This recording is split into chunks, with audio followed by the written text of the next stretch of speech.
좀 불경합니다만 저는 매주 꼬박꼬박 챙겨보는 프로그램이 하나 있습니다. 그 TV 프로그램이 하나 있는데 그 JTBC에서 방영하는 히든싱어라고 하는 방송을 거의 빼놓지 않고 보고 있습니다.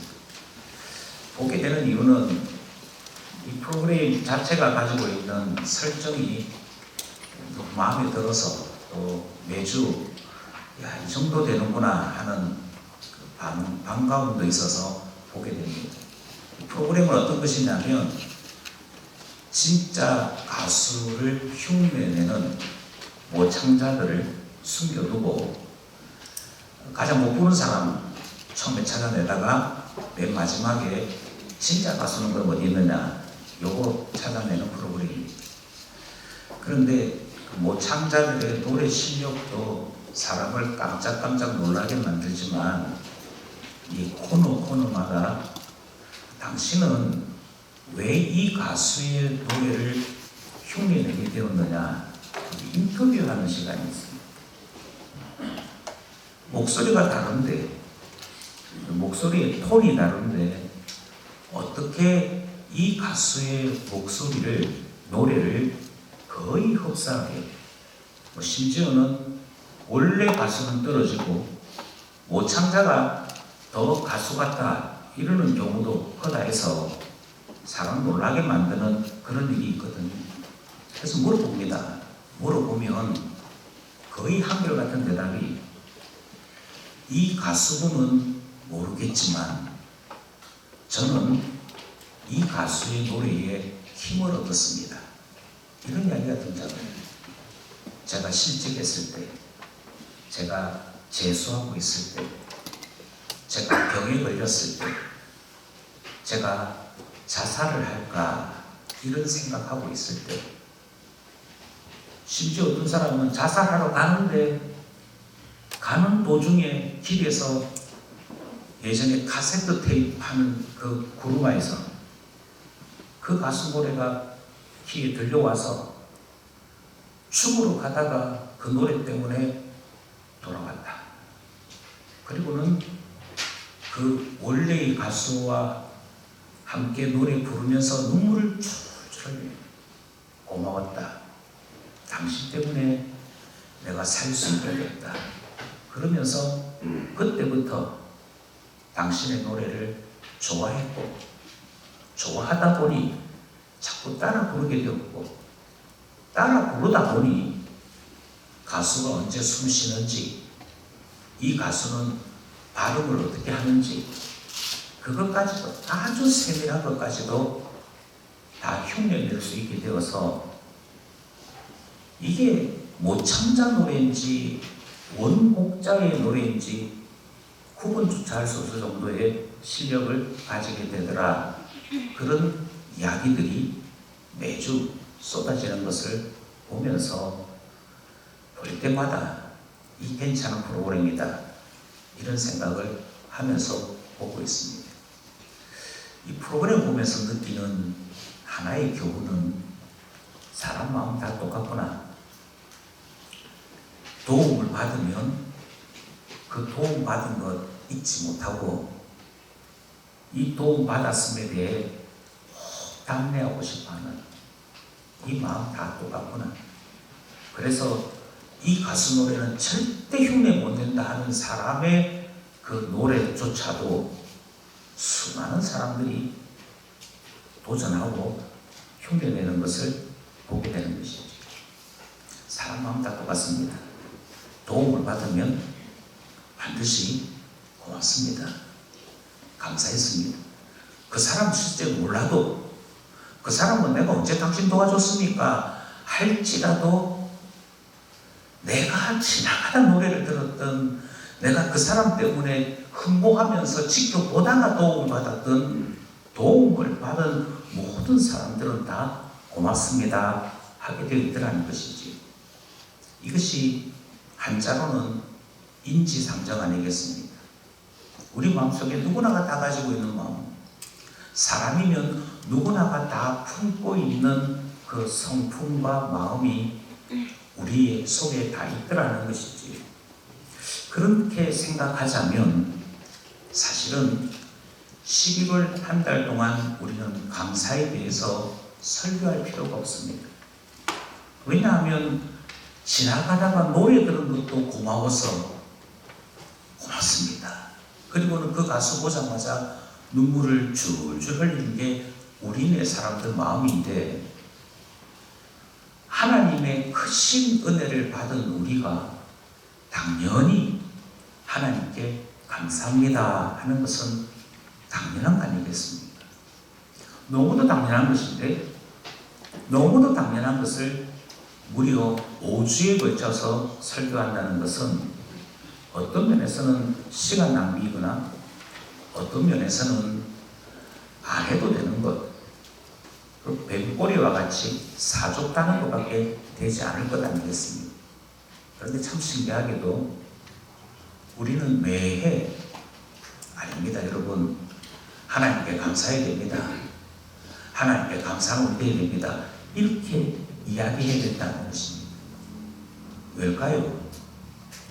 지나가는 노래에도 감사하는 우리인데, 그 사람은 잊어도 도움받은 사람은 마음속에 항상 기억하고 살아가는 것이 우리인데, 왜 하나님께 대한 이 감사만큼은 매해 가르쳐야 되고 매해 다시 반복해야 되고 그래야 되는 걸까요?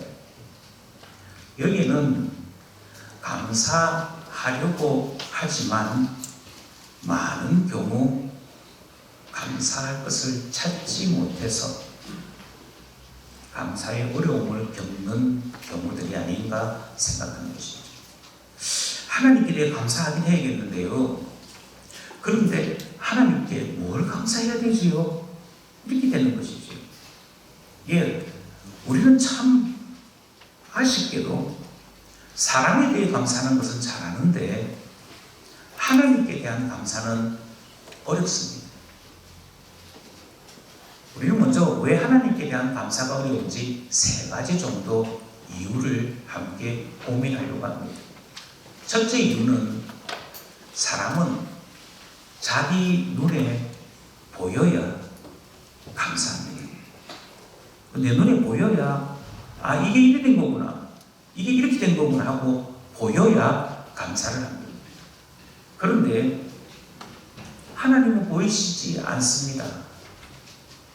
하나님을 본 사람이 없습니다. 하나님을 본 사람이 없어서 우리 하나님을 보여주시고자 예수님께서 성육신 하신 것이지, 어떤 누구도 하나님을 본 사람 없습니다. 만약 우리 주변에 있는 사람 가운데 나는 기도 때마다 늘 하나님 만난다 하시면 저 사람 좀 문제가 있구나 생각하시면 됩니다. 예수 그리스도가 왜 소중한고 하면 하나님을 본 유일한 분이요, 하나님을 드러내는 유일한 분이기 때문에 그렇습니다. 그러니 예수 그리스도의 영광을 탈취하는 이런 말에 속지 마십시오. 하나님 보여달라고 기도했던 사람이 있습니다. 모세입니다. 하나님 보고 싶습니다. 하나님께서 나를 볼 수 없다. 그런데 나의 영광은, 그 지나가는 영광을 보여주겠다. 그래서 하나님께서 모세를 바위 틈 사이에 넣으시고 주의 영광이 지나가는데 그 영광을 그대로 볼 수는 없어서, 그렇게 되면 타락한 우리가 죽을 수밖에 없기에 하나님이 손으로 덮으시고 영광이 지나가는 뒤에 그 모습만 보여주심으로 하나님 살아계신 분이다 하는 사실을 보여준 적은 있습니다. 그런데 하나님 본 사람은 없거든요. 그렇기 때문에 그렇습니다. 하나님이 내 앞에 딱 나타나셔서 이 조금 전에 죽을 뻔했대요. 이 조금 전에 죽을 뻔했는데 내가 병균을 막아내줬고 교통사고를 막아내줬고 악한 사탄을 막아내줬고 네 마음이 허물어지는 것을 내가 성령의 권능으로 붙잡아줬다. 이렇게 보여주시면, 아, 우리가 살아가는 순간순간이 하나님 은혜로 사는 것이구나 하고 고마워할 텐데 하나님 안 보인다니까. 그래서 사람들이 하나님께 감사합시다 그러면 하나님이 나한테 해준 게 뭐가 있는데 이 이야기가 그저 불신자들 입에서 술술 나오는 이유가 뭐냐. 다시 말씀드립니다. 하나님은 안 보입니다. 그런데 뭐는 보이느냐. 어려움은 희한하게도 잘 보입니다. 내가 살아가는 동안에 만나는 고난, 내가 살아가는 동안에 닥치는 어려움은 뚜렷하게 보인다는데 문제가 있습니다. 데살로니가 전서인데요. 데살로니가 전서 안에는 사도 바울이 직접 당면한 고통의 문제들이 그대로 등장을 합니다. 데살로니가라고 하는 이 지역에 들어섰을 때, 그래서 저 이방인이 온다, 저 이상한 사람들이 온다, 유대인들이 오네 하고 사람들이 딱 쳐다봤을 때 그때 첫 인상이 어땠느냐. 첫 인상이 너무도 지쳐있고 너무도 상해 있는 바울 일행을 사람들이 본 것입니다. 왜 지쳐 있었느냐. 그 이유를 데살로니가 전서에서 무려 3번에 걸쳐서 설명합니다. 그 가운데 데살로니가 2장 2절에 보면 우리가 빌립보에서 당한 능욕, 빌립보에서 당한 환난, 그것 때문에 지칠 대로 지친 상태에서 빌립보에 도착했던 그 첫 장면, 그때의 그 모습, 데살로니가 교인들이 다 기억하고 있다, 이렇게 말하는 것이죠. 그러니 아주 밝은 표정으로, 여러분 예수 믿으면 얼마나 좋은데요, 이래야 될 전도자들이 거의 죽을 지경에서 살아남았기에 지쳐있는 상태로 데살로니가에 도착했던 그 모습을 딱 기억한다는 것입니다. 그때 우리가 좀 밝은 표정으로 들어갔더라면, 그때 우리가 조금 몸을 추스리고 아픈데 좀 고치고 그렇게 하고 행진가를 부르면서 거기에 갔더라면, 그랬더라면 복음 전하는 것이 더 좋았을 텐데, 이런 마음의 생각들이 있지 않겠습니까? 그런데 그들의 바람과는 달리 시작할 때부터 어려웠습니다. 시작에서부터 바울은 지쳐 있었고 보여준 모습은 험한 모습이었고 그랬습니다. 그것만 있었느냐? 그래도 힘을 내어서 이곳에서는 어떤 복음을 전할까? 이곳에서는 누구를 만날까? 그거 준비하고 있다가 드디어 복음 전하기를 3번째 할 때, 그러니까 유대인들의 회당에서 새 안식일 동안 설교를 했습니다. 여기 하기까지 준비가 많이 필요했을 것입니다. 준비해서 3주에 걸쳐서 설교를 하게 되었습니다. 그랬더니 3안식일, 3주에 걸친 안식일이 지나자마자 거기에 있던 사람들이 핍박하기 시작합니다. 복음 얼마나 전했느냐? 복음 겨우 3주 전입니다. 복음 겨우 3주 전하고 데살로니가에서 후퇴할 수밖에 없었습니다. 도망가듯이 빠져나올 수밖에 없었습니다. 야손이라고 하는 사람 집에 있었는데 거기에 유대인 전체와 그 지역의 유대인 말을 따르는 사람들까지 다 동원이 되어서 잘못하다가는 함께 있는 교인들마저 죽을 수 있어서 도망 나오듯이 나올 수밖에 없었던 곳이 데살로니가 사역이었습니다. 겨우 3주 사역하고 나왔으니 그 데살로니가를 향한 염려와 걱정이 얼마나 대단하겠습니까? 저는 이 복음 바라보면서 우리 정갑석 성도님 부부를 생각했습니다. 코로나가 시작될 즈음에 딱 그 앞에 저한테 김하수 사님이 연락을 했습니다. 원래 아버지 어머니가 저희 교회 한번 보고 싶다 하시는데 오셔도 된다고 할까요? 그러시더라고요. 아니, 오셔도 되기는 하는데 지금 상황이 근데 염려했던 그대로 오시고 얼마 안 돼서 채 한 달 조금 더 지나고 코로나 때문에 대면해 보지를 못했어요. 그때의 제 마음이나 지금 여기에 있는 바울의 마음은 같을 것입니다.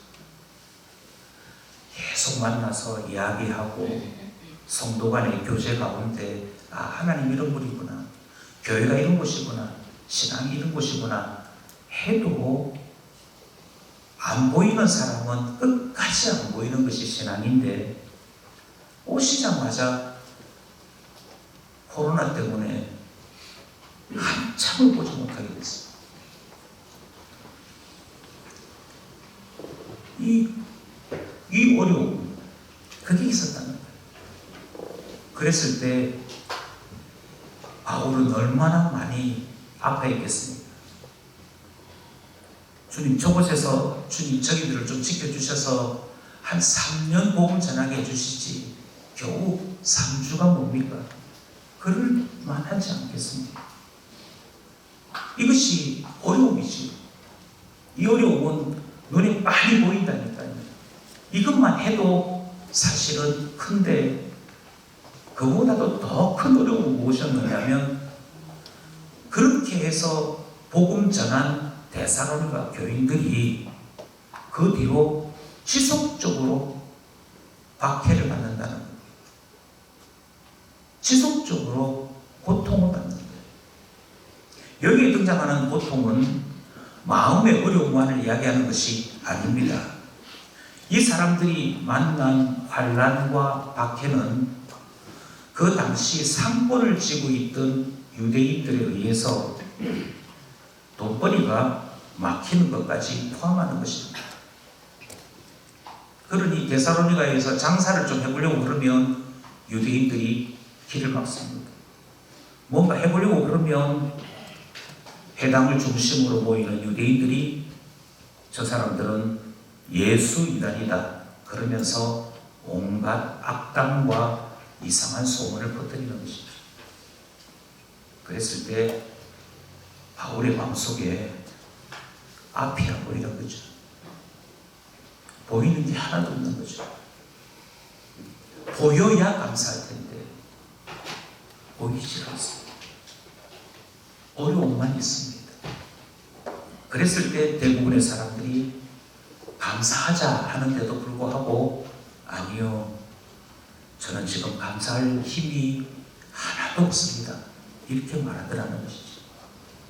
또 있습니다. 왜 감사하지 못하느냐? 그것은 가치를 알지 못할 때 감사하지 못합니다. 아니, 바꿔 얘기해서 이게 왜 가치로운지를 알아야 감사를 할 거 아니겠습니까? 이게 가치롭지 못하면 귀한 것 줬는데도 받는 사람이 시큰둥해요. 예, 고맙습니다, 이렇게 해주죠. 이게 얼마나 큰 차이인데요. 바울 자신이 가지고 있는 가치를 이렇게 고백하고 있습니다. 하나님께서 나를 어떻게 사용하시느냐? 하나님께서 나를 사용하시는 것은 성도들 세우라고 나를 부르셨다. 예, 그게 데살로니가전서 3장 3절에 기록된 말씀이거든요. 함께 합독함으로 고백하겠습니다. 시작. 아무도 이 여러 환난 중에 흔들리지 않게 하려 합니다. 우리가 이것을 위하여 세움 받은 줄을 너희가 친히 알리라. 아멘. 하나님께서 교회의 사도 왜 세우셨느냐? 하나님께서 교회의 전도자들을 왜 세우셨느냐? 그것은 환난의 때에도 흔들리지 않는 성도 세우라고. 그게 하나님께서 목사 세운 이유요, 장로 세운 이유요, 집사 세운 이유요, 권사 세운 이유라고 말씀하시는 것이지. 그래서 모두가 다 동일한 성도임에도 불구하고 먼저 예수 믿은 자들이, 먼저 직분 받은 자들이 힘을 다해서 해야 될 목표는 딱 한 가지다. 교회, 성도, 설사 환난이 와도 흔들리지 않는 신앙인으로 세우는 것이 목표다. 이렇게 하셨다는 거죠. 그래서 사도 바울은 자기 자신의 가치에 대해 잘 알고 있었습니다. 하나님께서 나를 세우신 이유는, 하나님께서 나를 부르신 이유는 환난의 때에도 성도들이 흔들리지 않도록, 성도들이 서 있을 수 있도록 하나님 나를 세우셨다. 알아요. 그런데 이 가치가 실현되지 않을 것 같습니다. 겨우 3주 가르쳤습니다. 그리고 지속적으로 그때부터 그 어린 신자들이 지속적으로 핍박받고 있대요. 지속적으로 환난당하고 있대요. 하나님께서 우리를 데살로니가로 보내어서 거기에 성도들을 만나게 하신 것은 그 사람들을 환난을 견디는 온전한 성도로 세우라고 하신 것인데, 주님 감당하지 못했습니다. 잘 하지는 못했습니다.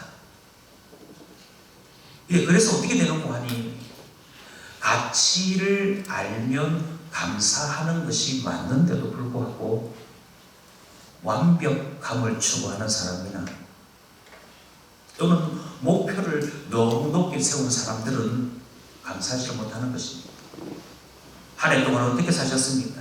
돌아보니 목사로서 목사답게 산 게 없는 것 같습니다.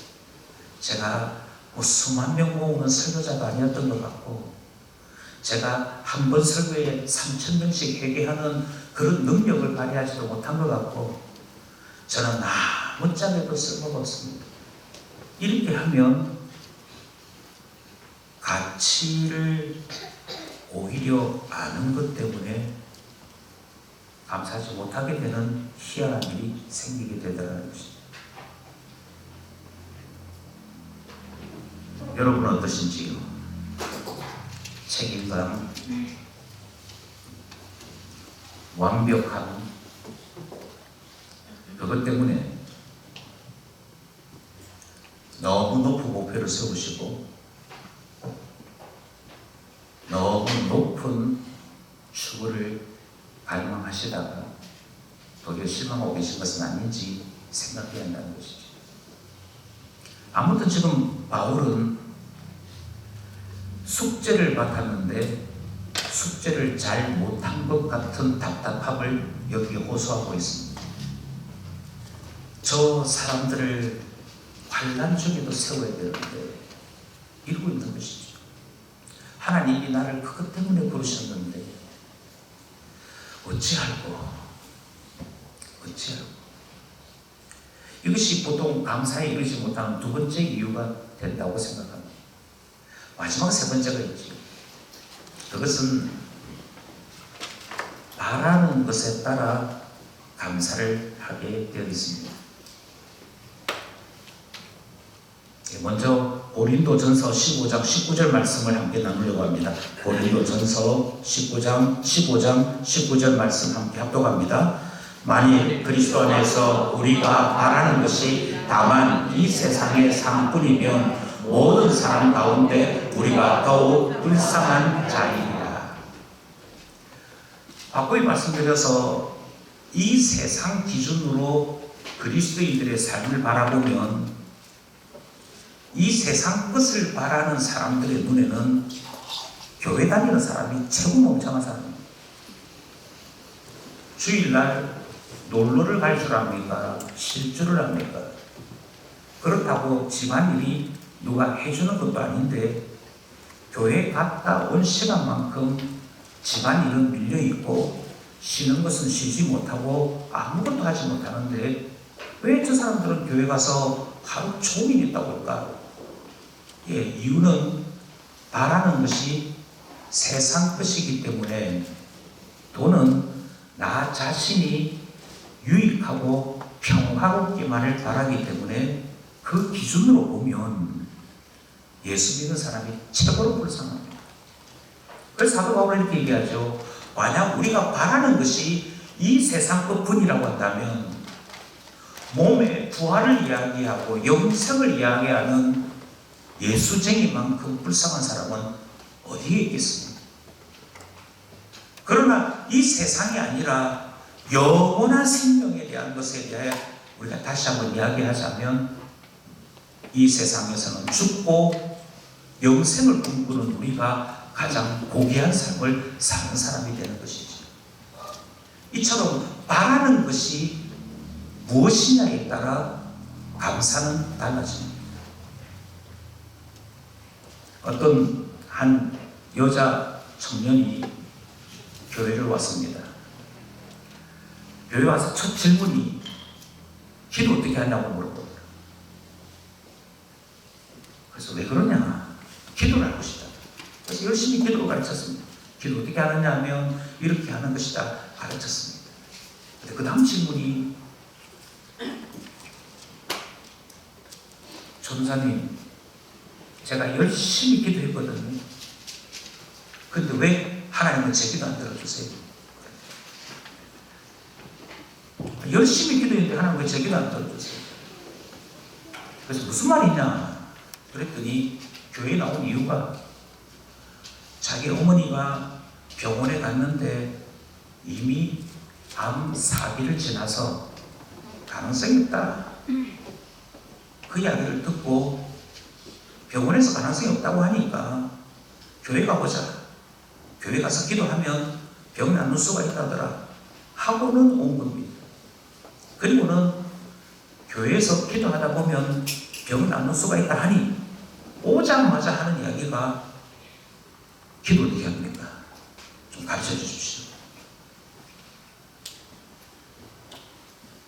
이분이 감사할 수 있는 것은 딱 한 가지입니다.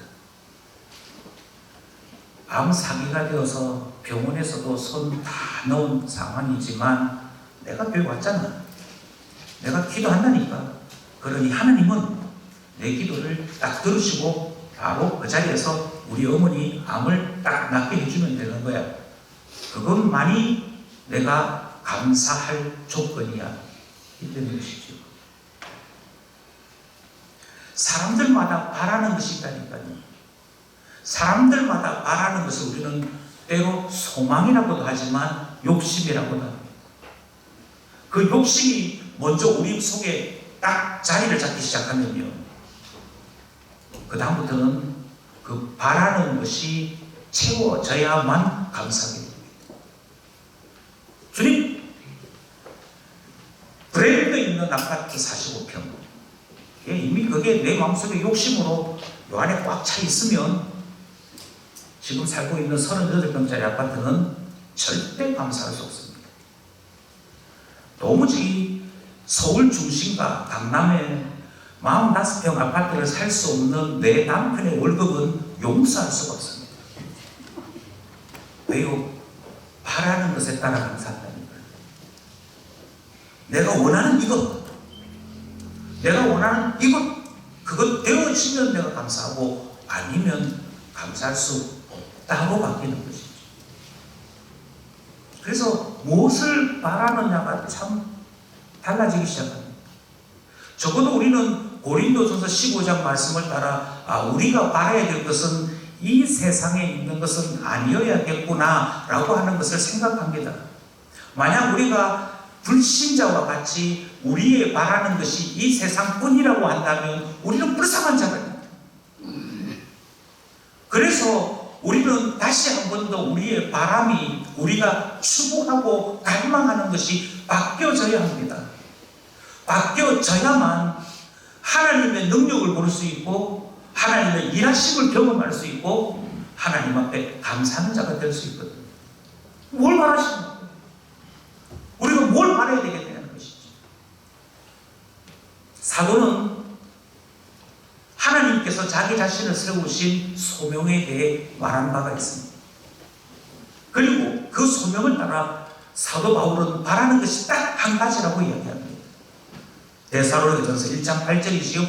1장 8절 말씀 함께 합독합시다. 시작. 주께서 너희를 우리 주 예수 그리스도의 날에 책망할 것이 없는 자로 끝까지 경고하게 하시리라. 아멘.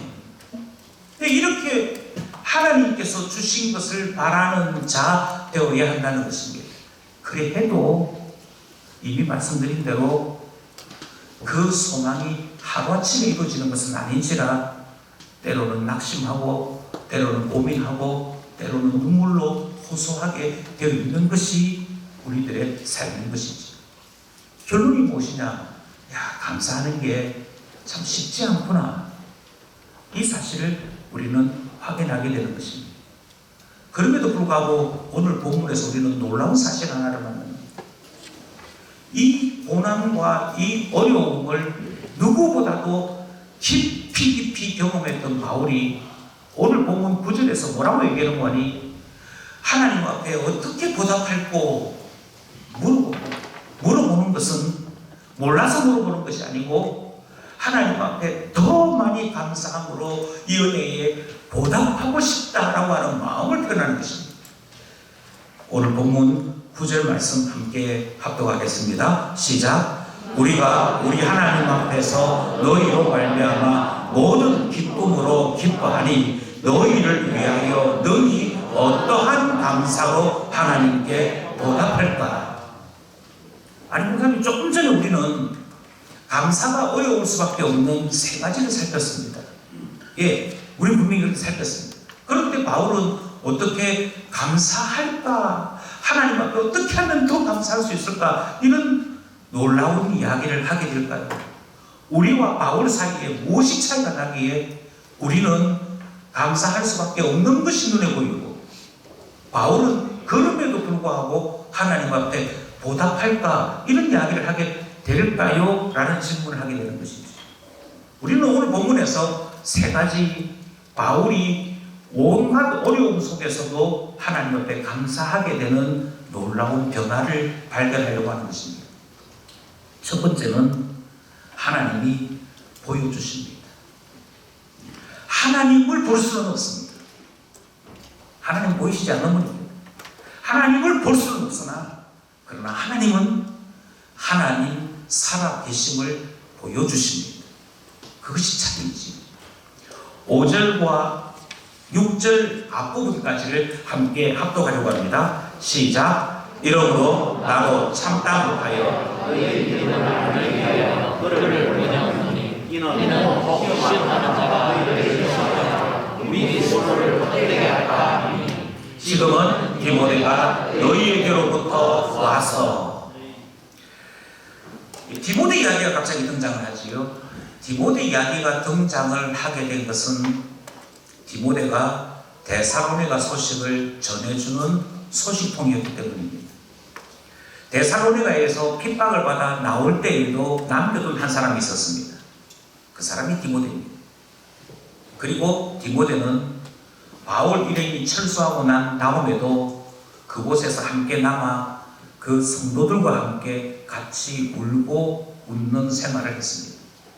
디모데가 그렇게 할 수 있었던 이유는 디모데 자신이 헬라 사람이기에 유대인이 아니기에 유대인들이 핍박하는 유대인 바울과는 다르게 취급한 것이지. 그 디모데가 아덴에 있을 때 소식을 가지고 왔습니다. 근데 왔던 소식이 무엇이고 하니, 예, 바울 선생님, 우리가 전도했지 않습니까? 그리고 난 다음에 누가 예수 믿겠다고 해서 신자로 남아 있었습니다. 그런데 이 사람들이 예수 믿겠다고 하니까 이런 어려움 당했습니다. 저런 어려움 당했습니다. 그 이야기 전해줬습니다. 그래서 맨 처음 받았던 소식은 이미 말씀드린 대로 앞이 보이지 않는 이야기 들은 것이지. 그래서 안 되겠다. 그래서 아테네에서 다시 디모데를 보냅니다. 여기 나와 있는 것처럼 견디지 못해서 이 상태 이대로 내버려 두다가는 교회 완전히 무너지겠다. 그것 때문에 견디지 못해서 디모데를 보냅니다. 보내는데 그 디모데가 다시 소식을 가지고 오지 않는 겁니다. 아덴에서 디모데를 기다리다가 도무지 오지 않는 것 같아서 그 다음 장소인 고린도로 갑니다. 고린도에 갔을 때 바울은 탈진 상태였습니다. 빌립보에서도 실패했지요. 데살로니가에서도 실패했지요. 베레아에서도 실패했지요. 아덴에서는 믿는 자 한 사람도 구하지 못했지요. 고린도에 도착해서는 디모데로부터는 소식이 들리지 않고 가는 곳마다 사역을 했으나 핍박받아 쫓겨나오는 이 삶을 계속했던지라 더 이상 사역에 임할 수 없었습니다. 그래서 6개월을 사역을 중단하고 그가 본업으로 삼고 있던 장막 만드는 일을 했습니다. 그때 바울은 자기 자신의 마음을 이렇게 표현합니다. 우리가 죽을 것 같았다. 아무것도 안 보여서, 그 어떤 것도 보이지 않아서, 주님, 제가 정말 사도 맞습니까? 제가 이 일 계속해야 되는 거 맞습니까? 왜 저는 복음을 전하면 처음에는 예수 믿겠다는 사람 생겨났다가 왜 중간에 핍박이 일어나서 그곳을 나와야만 합니까? 언제까지 이 일을 계속해야 됩니까? 그것 때문에 아무것도 할 수가 없어서 고린도에서 6개월을 그냥 일만 합니다. 그러는 중에 6개월이 지나서 디모데가 소식을 가지고 옵니다. 디모데가 소식을 가지고 오는데요, 디모데가 가지고 온 소식이 무엇이냐 하면 참 놀랐습니다. 환난이 멈춘 것은 아닙니다. 고난이 사라진 것은 아닙니다. 그런데 희한하게도 그 데살로니가의 성도들이 고난을 이겨내면서 핍박을 견뎌내면서 지금도 믿음, 사랑의 본이 되는 교회로 성장하고 있습니다. 이 소식 보여주는 것이죠. 이 소식을 전했을 때 그때 바울은 하나님 일하심을 보게 됩니다. 하나님 일하신 것 말고는 설명이 안 되기 때문에 바울이 한 일은요 3주 사역한 것밖에 없다니까요. 바울이 한 것은 3주 사역한 것밖에 없는데 교회가 세워져 가고 있고 성도들이 환난을 견뎌내고 있다는 것입니다. 그럼 누가 하신 것이냐? 그럼 누가 하신 것이냐? 보이지 아니하시나 역사하시는 하나님이 하시는 것이죠. 그래서 그 소식을 듣게 된 고린도에서 바울은 이런 고백 하나를 합니다. 고린도전서 3장 6절이지요. 너무도 잘 아는 말씀입니다. 함께 고백합시다. 시작. 나는 심었고 아볼로는 물 주었으되 오직 하나님께서 자라나게 하셨나니. 아멘. 예, 바울은 뭐라고 얘기하느냐면 눈으로 본 것은 아니나 나는 하나님 만났다.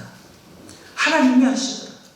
하나님께서 성령을 보내시고 하나님께서 성령으로 임하셔서 그 어린 성도들의 마음을 붙잡아 주셨고 자라게 하시고 믿음과 사랑의 본이 되는 교회로 이끌어 주시더라. 그래서 그 모습을 보고 주변에 있는 교회들조차도 데살로니가도 저렇게 견디는데 우리도 견뎌야지 그러면서 다른 교회들에서도 칭찬받는 교회가 되었더라. 누가 하셨느냐? 예, 누가 하셨느냐면 하나님 하신 거예요. 하나님 하신 게 보이는 것이지. 나는 그저 씨 뿌렸을 뿐입니다. 심었을 뿐입니다. 아볼로는 그저 물 한두 번 줬을 뿐입니다. 그런데 누가 자라게 하시느냐면 하나님 자라게 하십니다. 그럼 우리는 눈에 보이는 어려움 말고요, 우리가 당면한 상황의 어려움 말고요, 그럼에도 불구하고 나를 붙잡아 주시고 모든 것을 이기게 하시고 견디게 하시는 하나님 볼 수 있어야 되는 것입니다. 바울은 이 사실을 우리에게 가르쳐주고 있는 것이죠. 두 번째로, 우리는 가치를 알 때 하나님 앞에 감사하게 된다고 했잖아요. 바울의 눈에는 고난이 왜 가치로운지를 몰랐습니다. 고난은 가치로운 게 아니라고 생각하는 것이죠. 도리어 이 고난 때문에 내가 맡은 일을 하지 못하게 되었다고 아파만 했습니다. 그런데 아닌 거예요. 하나님께서 성도들에게 고난을 허락하실 때는 고난을 허락하시는 이유가 있음을 깨닫게 됩니다. 그게 가치롭다는 것이죠. 우리의 생각에는 복음 전하고 복음 전하자마자 이 사람이 할렐루야 아멘 하고 신앙으로 받아들이고 그러면서 기도가 잘하고 성경 지식이 잘하고 전도가 잘하고 하나님 앞에 삶의 모범이 되는 것으로 쑥쑥쑥 자라나서 어떤 어려움도 어떤 굴곡도 없이 그저 하루아침에 고목이 쑥 되는 것이 하나님의 은혜인 줄 생각하는데, 그래서 어려움도 없고 고난도 없고 갈등도 없고 아무것도 없이 쑥 자라는 것이 하나님 앞에 최고의 복인 줄 생각하는데, 바울은 다른 이야기를 하게 됩니다. 아니구나. 하나님께서 고난이나 환난이나 핍박을 허락하실 때는 이유가 있구나.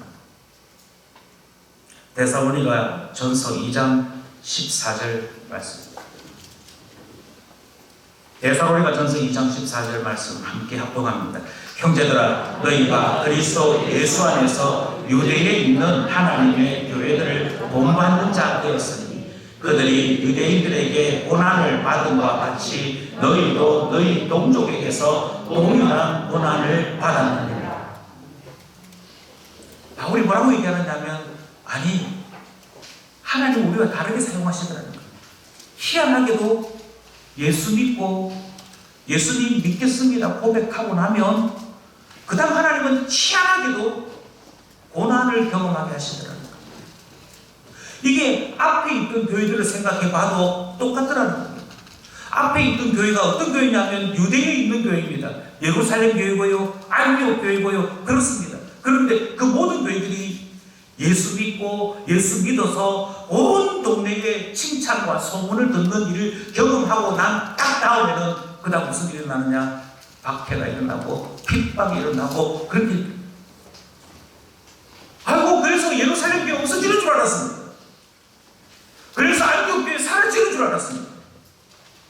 그런데 아닌 거예요.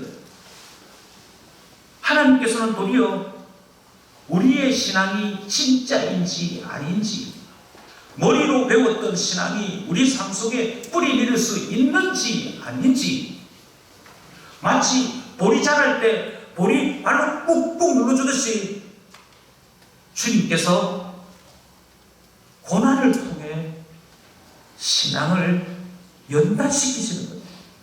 강화시키시는 거예요. 이래도 너 예수 믿어야겠지. 이러니까 너 예수 믿어야겠지.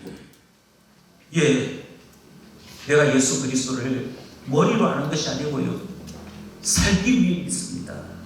소망으로 믿습니다. 그게 고난 가운데 뿌리 내리게 되더라는 것입니다. 얼마나 다릅니까? 그래서 가장 많이 고난을 받았던 다윗이 시편 119편에서 이런 고백을 합니다. 시편 119편 71절 말씀입니다. 고백합시다. 고난 당하는 것이 내게 유익이라. 이로 말미암아 내가 주의 율례들을 배우게 되었나이다. 아멘. 고난이 얼마나 가치로운지를 알게 되는 것이죠. 그리고 그 고난이 참 성도를 만들어내는 것을 알게 되는 것입니다. 저는 많은 분들 이야기할 수 있습니다만 우리 모두가 다 아는 대로 또 확인하는 대로 저는 성중경 장로님이 이 일의 최고의 모범이라 생각합니다. 우리 장로님께서 큰 수술을 받으셨어요.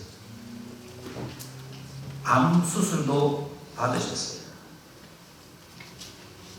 생사가 오고 가는 일을 경험하게 된 것이지. 그때 재정적인 상황도 매우 좋지 않았습니다. 그러니 큰 고난을 당하신 거 아니겠습니까? 하나님께서 은혜를 베푸셔서 수술도 잘 되게 하셨고 5년을 지나오게 하시면서 완치 판정도 받게 하시고 하셨습니다. 잘 됐다 안 됐다보다 저는 더 감사한 것은 장로님께서 이 고난을 겪기 전과 겪고 난 다음이 많이 바뀌셨다는 것입니다. 시찰에 어떤 한 분이 내 아내가 아픈데 시찰이 도와달라 이런 안을 하나 내었습니다. 그때 우리 장로님께서 시찰회에서 나도 그런 일이 있었다 그러면서 짧게 간증을 하나 하셨습니다. 예, 암은 반가운 것이 아닙니다. 심장 수술은 반가운 것이 아닙니다.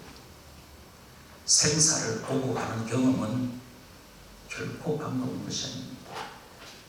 그런데 그 앞에 딱 서고 보면 주님 앞에 있습니다. 주님 말고는 우리 위로가 없습니다. 그래서 바울은 고난이 성도들에게 오히려 하나님 보게 하는 것임을 가르쳐주고 있는 것이죠. 마지막 하나가 있었습니다. 그것은 바라는 것이 무엇이냐에 따라 감사할 수도 있고 안 할 수도 있다고 말씀을 드렸습니다. 7절 말씀, 8절 말씀을 같이 합독하고자 합니다. 7절, 8절입니다. 시작. 이러므로 형제들아 우리가 모든 궁핍과 환난 가운데에서 너희 믿음으로 말미암아 너희에게 위로를 받아노라. 그러므로 우리가 주 안에 굳게 선즉 우리가 이제는 살리라. 아멘. 사도 바울은 이미 여러 번 환난을 견디고 세움을 받는 교회 되는 것을 소원한다고 말했습니다. 이것은 세상의 소원이 아니고 주님께로부터 은혜를 입었기에 사명을 받았기에 마음에 품은 것이었습니다. 그런데 세월이 지나서 돌이키고 보니 하나님은 이미 마음에 선한 소원 위에 응답하셨습니다. 교회 세워져 있어요. 염려했던 것과 아무 상관없이 하나님 일하심으로 교회가 세워지는 것을 경험합니다. 그리고 곰곰이 생각해 보니까 바울 이름이 사역자로서 새롭게 세워지는 것을 경험하게 됩니다. 이미 말씀드린 대로 아무 소망이 없다. 내가 무엇 할 수 있느냐? 내가 무엇 이룬 게 있느냐? 내가 그렇게 할 때는 다 무너집니다. 어떤 누구도 예외 없이 다 무너집니다. 그런데 바울이 본 게 뭘 봤냐면요. 6개월 동안 아무것도 못하겠다 하고 고린도에 주저앉아 있을 때 하나님은 디모데를 통해 선생님, 우리가 그렇게도 걱정했던 그 데살로니가 교회 칭찬받는 교회 되었습니다. 그것 보게 하심으로 하나님 일하시는구나. 하나님 때문에 사역자로 살아갈 수 있구나. 그거 고백하게 되는 것이지. 그래서 일하다가 신앙 잃어버린 자가 아니고 일 때문에 더욱더 주님을 만나는 참된 사역자 되게 되더라는 것이. 고린도 전서를 읽어보시면, 아니 사도행전을 읽어보시면 거기서 또 귀한 도움의 사람을 만납니다. 브리스길라와 아굴라라고 하는 사람을 만납니다. 희한하게도 이 사람들이 바울이 장막 깁는 그 일하는 바로 옆에서 똑같은 장막 깁는 일하고 있었어요. 똑같이 기도하는 사람이에요. 똑같이 예수님 아는 사람이에요.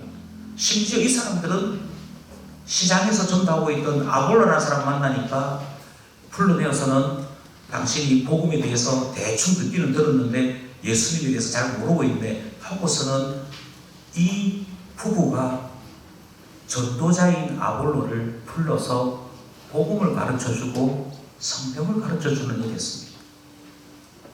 그때부터 바울은 전도만 해서 되는 것이 아니고 양육이 중요하구나. 그래서 두란노 서원 세웠고요. 고린 데살로니가 전서에서 몇 번에 걸쳐서 예수 잘 믿고 있네, 잘했어. 그런데 아직도 부족한 믿음을 보충하기 위하여 여러분 꼭 만났으면 좋겠다. 사도로서 여러분들이 더 온전한 신앙이 되도록 만날 수 있는 기회가 생겼으면 좋겠다. 이 이야기를 하는 말씀을 대하게 되는 것이죠.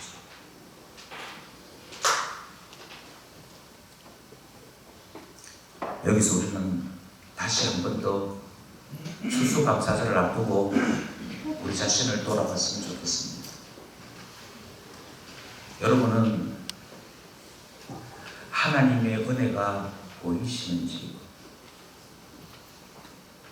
여러분은 하나님께서 우리에게 주신 그 귀한 은혜를 가장 귀한 선물로 여기시는 생각과 마음의 변화를 가지고 계신지, 여러분께서는 하나님께서 장차 이루실 일들도 소원하시면서 주님 앞에 감사하는 자로 살고 계신지요? 나는 부족해도 하나님이 이루실 것이기 때문에, 이미 이루셨기 때문에 감사할 뿐이다. 어떻게 보답하지? 이 마음을 품은 바울과 함께하고 계시는지. 앞으로 일주일, 다음 주일까지 우리는 이 말씀을 다시 한번 곰곰이 생각하면서, 전에는 감사하지 못했으나 이제는 하나님 앞에 감사할 수 있는 우리로 세워지기를 원합니다. 전에는 고난이 피하고 싶은 것이었으나 이제는 고난마저도 하나님 앞에 감사할 수 있는 우리 되기를 소원합니다. 기도드리겠습니다.